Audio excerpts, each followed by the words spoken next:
Hello guys.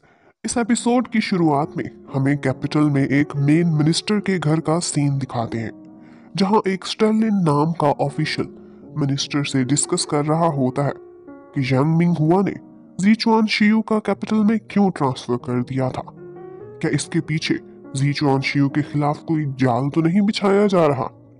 इस old minister को चुआन शियू की बहुत फिक्र हो रही थी, क्योंकि उसका फैमिली नेम भी जीचुआन ही था। और वो स्टेरलिन को ये भी कहता है कि शियू बिल्कुल तुम्हारे भाई जैसा ही है, तुम भी उसे समझाना कि केयरफुल रहे। और उन्होंने खुद भी कुछ और बड़ी पर्सनैलिटीज से इस बारे में कांटेक्ट करने की कोशिश भी की थी। यहाँ स्टेरलिन उनसे लॉयल रहने का वादा भी करता है। फिर हम देखते हैं कि जी चुआन शियू अपना सफर पूरा करके वापस कैपिटल पहुंच जाता है अपने सिपाहियों के साथ। उसके साथ अपनी बग्गी में बैठकर वो राजकुमारी भी साथ साथ ही होती है। अब कुछ सिपाही राजकुमारी को लेकर कमांडर ऑफिस की तरफ बढ़ जाते हैं, जबकि बाकी सिपाहियों को चुआन शियू बैरक की तरफ लेकर जाने लगता है। बैरक जाते जाते रास्ते में चुआन शियू के फ्रेंड्स कैपिटल की सैर भी करते जाते हैं। लो जाई ने पहली दफा कोई बड़ा शहर देखा था, तो वो कुछ अजीब सा बिहेव करने लगता है, जिसकी वजह से गुजरते लोग भी उसका मजाक उड़ाने लगते हैं। जी चुआन तो बातों बातों में उसे पेंडू भी कह देता है और बाकी भी सारे उसका मजाक उड़ाते हैं। यहाँ हमें एक फ्लावर शॉप पर एक गर्ल आहनिंग दिखती है, जो कि उन फूलों से भी ज्यादा सुंदर लग रही थी। यहाँ पर खड़ा एक लड़का जिसका नाम सिवैन कियांग था, वो उससे फ्लर्ट करने लगता है और वो बुके उसे गिफ्ट भी करना चाहता था। आनिंग इनकार कर देती है, वहां से जाने लगती है, लेकिन वो जाते जाते बार बार उसका रास्ता रोकने की कोशिश करता है। तो यहाँ पर लो जाए आता है, एक जोरदार पंच दे मार के उसे गिरा देता है। ऊपर से जब शियू वहां पहुंचता है, तो आनिंग उसे देखकर हैरान रह जाती है। वो दोनों काफी देर तक खड़े एक दूसरे को देखते रहते हैं। यहाँ पर मौका देखकर सिवैन कियांग फिर से लो जाई से फाइट करने लगता है, लेकिन जी शियू को देखकर उससे लड़ने की भी ट्राई करना स्टार्ट कर देता है और ऑफ कोर्स बुरी तरह से पकड़ा जाता है। यहाँ पर हमें ये भी पता चलता है कि निंग जी चुआन के परिवार से है, वो उनकी इकलौती लीगल हायर है। ये सुनकर सिवन वहां से भाग जाता है। जीशियू जीचुआन फैमिली में बड़ा जरूर हुआ था, उन्होंने ही पाला था, लेकिन वो अडॉप्टेड था, उनका अपना बेटा नहीं था। तो वो असली फैमिली मेंबर यानी कि निंग के सामने झुक जाता है। ये बात निंग को अच्छी नहीं लगती थी। वो कभी भी उसे बाहर वाला नहीं समझती थी। वो उसे हाथ पकड़ कर रिक्वेस्ट करती है कि आर्मी बैरिक्स में रहने की बजाय तुम इस दफा जीचुआन हाउस में ही रहो। लेकिन जब उसके फ्रेंड्स भी साथ मिलकर सारे रिक्वेस्ट करते हैं, तो जी शियू को मानना ही पड़ता है। फिर वो लोग जी चुआन हाउस में चले जाते हैं। वहां पर जी शियू को कुछ यादें आती हैं कि वो और निंग बचपन से इकट्ठे ही खेला करते थे। निंग तो हमेशा से ऐसा लगता है कि जैसे उसे लाइक करती थी। फिर निंग और शियू कुछ पुरानी बातें करते हैं और निंग उसे अपनी फैमिली और साथ साथ कैपिटल के कुछ पॉलिटिकल अपडेट्स के बारे में भी बताती है। और फिर वो अपने एक राइवल लीडर की इतनी अच्छी मिमिक्री करती है कि वो दोनों मिलकर बहुत हंसते हैं। यहाँ पर उन्होंने काफी सारे सिपाही भी ज्यादा रख लिए थे, क्योंकि निंग की सिक्योरिटी बढ़ाई जा रही थी।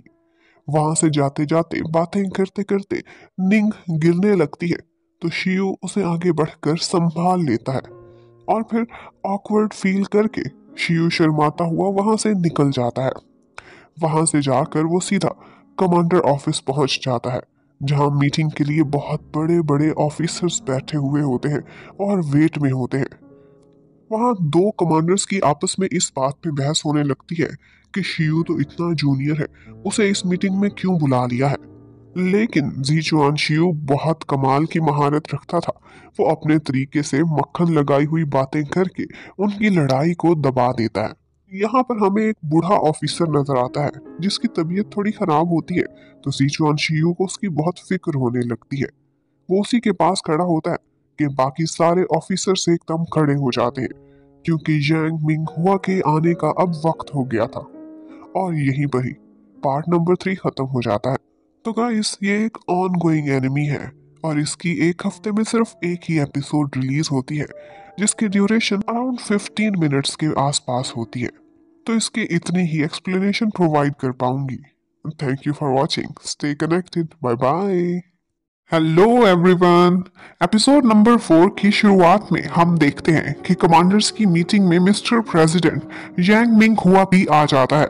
सारे ऑफिशियल्स खड़े होकर उसका स्वागत करते हैं और वो आते ही जी शियू से पूछता है कि तुम यहाँ कमांडर्स मीटिंग में कैसे हो, और जी शियू कितना हाजिर जवाब है ये तो हम सब जानते ही हैं। वो बहुत ही सुंदरता से जवाब देता है कि यांग मिंग हुआ उसे भी ये मीटिंग अटेंड करने की इजाजत दे देता है। फिर वो कमांडर यंग शिंग से डीमन ट्राइब की प्रिंसेस से रिलेटेड डिस्कशन करते हैं कि उसका क्या किया जाए। डीमन ट्राइब से लोग उनसे निगोशिएशन करने आए थे, लेकिन उन दोनों ट्राइब्स के बीच कोऑर्डिनेशन ज्यादा नहीं हो पाई थी। ये बहुत सीरियस इशू था। इजी टर्म्स पर ह्यूमन क्लैन वो प्रिंसेस वापस नहीं कर सकते थे, ये उनके ऑनर के अगेंस्ट था। जबकि प्रिंसेस को प्रिजनर बनाए रखने से डीमन ट्राइब उनके ईस्टर्न रीजन पर अटैक किए जा रहे थे। ईस्टर्न रीजन पर ह्यूमंस का डिफेंस काफी वीक था और डीमंस स्ट्रांग थे, इसीलिए सोवेरेनिटी का भी खतरा था। कमांडर इस इशू पर मिस्टर प्रेसिडेंट को डिसीजन करने का कहते हैं। वो तो इतनी आसानी से प्रिंसेस को छोड़ने वाला नहीं था। ईस्टर्न साइड पर एक्स्ट्रा ट्रूप्स भेजने का ऑर्डर कर देता है ताकि वहां का डिफेंस कुछ स्ट्रांग हो जाए। फिर ये इशू आता है कि बेशक वो कैदी है लेकिन है तो प्रिंसेस ही, ऐसे में उसे बैरिक्स में ठहराना उसकी इंसल्ट होगी। यांग मिंग हुआ जी शियू को कहता है कि तुम इसे अपने साथ ठहरा लो, तुम तो निंग के घर जी चुआन हाउस पर ठहरे हुए हो, प्रिंसेस को भी अपने साथ वहीं रखो, उधर सिक्योरिटी भी अच्छी है।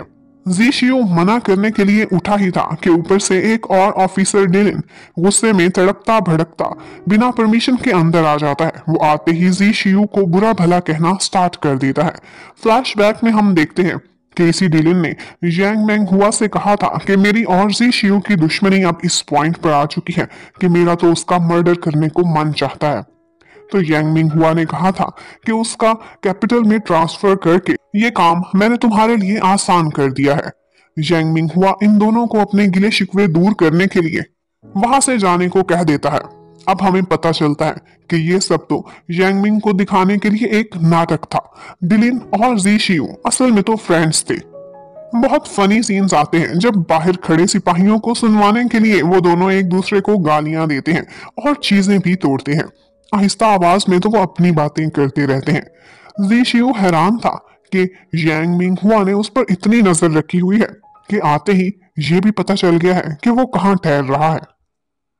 यहाँ पर वो दोनों एक लड़की जिया का भी जिक्र करते हैं जिसको डिलिन लाइक करता था और जी शियू को कहता है कि जिया का नाम ना लिया करो, उसे भाभी कहकर बुलाया करो। जबकि जी शियू उसे चिढ़ाता है कि वो तो मुझे लाइक करती है, तुम्हें नहीं।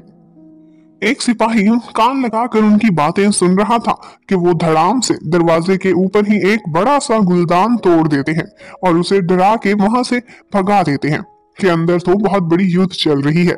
फिर सीक्रेटली डिलिन उसे बताता है कि मिस्टर प्रेसिडेंट की किल लिस्ट पर तुम्हारा और दूसरा यिंग शिंग का नाम है। यिंग शिंग ईस्टर्न साइड पर काफी स्ट्रांग था और यांग मिंग हुआ को डर था कि एक दिन वो उसको पावर से गिरा भी सकता है। यहाँ हम कह सकते हैं कि डिलिन यांग मिंग हुआ के करीब रहने वाला जी शियू का एक जासूस था। वो उसे बहुत सारी न्यूज देता है कि यांग मिंग हुआ जीचुआन फैमिली के बचे हुए लोगों को भी मारकर निंग को अपना एक पपिट बनाना चाहता है। अब रात को स्टर्लिंग, डिलिन और जी शियू की एक सीक्रेट मीटिंग का भी डिसाइड होता है।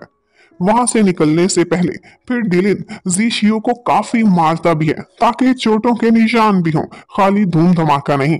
जी शियू बेचारा आगे से सिर्फ गालियां ही दे सकता था। उधर प्रिंसेस कार्डा को दिखाते हैं कि बैरिक्स से उसे निंग के घर पर शिफ्ट कर दिया गया है और निंग की उससे काफी अच्छी दोस्ती भी हो जाती है। इतने में ऊपर से जख्मी हुआ जी शियू नील पड़े हुए लंगड़ाता हुआ अंदर आता है। सारे उसे देखकर परेशान हो जाते हैं। निंग बेचारी तो वैसे भी उसे इतना लाइक करती थी। वो गुस्सा करती है कि तुम्हें किसने मारा, लेकिन जी शियू बहुत प्यार से रोक कर उसका हाथ पकड़कर कुछ कहने की कोशिश करता है। निंग को लगता है आई लव यू बोलेगा, लेकिन वो उससे पैसे उधार मांग रहा था। निंग आगे से गुस्से में उसे मारती वहां से चली जाती है।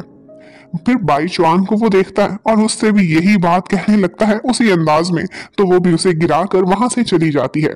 इन दी एंड वो बेचारा कमरे में अकेला ही रह जाता है। एक्चुअली उसे कमांडर्स ऑफिस में मारपीट और तोड़ फोड़ करने पर काफी ज्यादा फाइन भी हुआ था। फिर थोड़ी देर बाद स्टर्लिंग उसे मिलने के लिए आता है। जीशियो उसे शिकायत लगाता है कि डिलिन ने नाटक करते करते मुझे बहुत ज्यादा जख्मी कर दिया है, लेकिन स्टर्लिंग कहता है कि शुक्र करो मैं होता तो इससे भी बुरा हाल करता तुम्हारा। फिर वो जीशियो को केयरफुल रहने को कहता है क्योंकि ये यांगमिंग हुआ की अपनी टेरिटरी है और वो उसे आसानी से नुकसान पहुंचा सकता था। डिनर के बाद जीशियो उसे अपने साथ ब्यूटी देखने के लिए जाने को कहता है, लेकिन स्टर्लिंग इनकार कर देता है।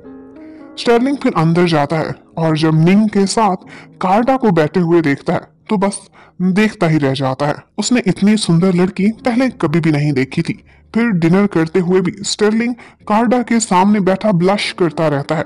बाकी ऑफिसर स्टर्लिंग से उसके कारनामों के बारे में बताने को कहते हैं, लेकिन स्टर्लिंग हर सवाल का उल्टा जवाब देकर एम्बैरस होता रहता है। वो कार्डा की वजह से काफी नर्वस हो रहा था। इवन के फिर ड्रिंक लेकर सारे लोग टोस्ट करते हैं और बैठ जाते हैं, लेकिन स्टर्लिंग पता नहीं किन ख्यालों में खोया बैठना ही भूल जाता है और उसकी इसी तरह की उल्टी सीधी हरकतों को देखकर जीशियो जल्दी जल्दी उसे वहां से लेकर चला जाता है। और फिर दिखाते हैं कि रात को वो खुद को कवर करके कहीं जाते हैं ताकि कोई उनको पहचान ना सके। और फिर वो लोग एक बार में छुपकर किसी से मिलते हैं और यहीं पर एपिसोड नंबर 4 खत्म होती है। Thank you for watching, stay connected, bye bye.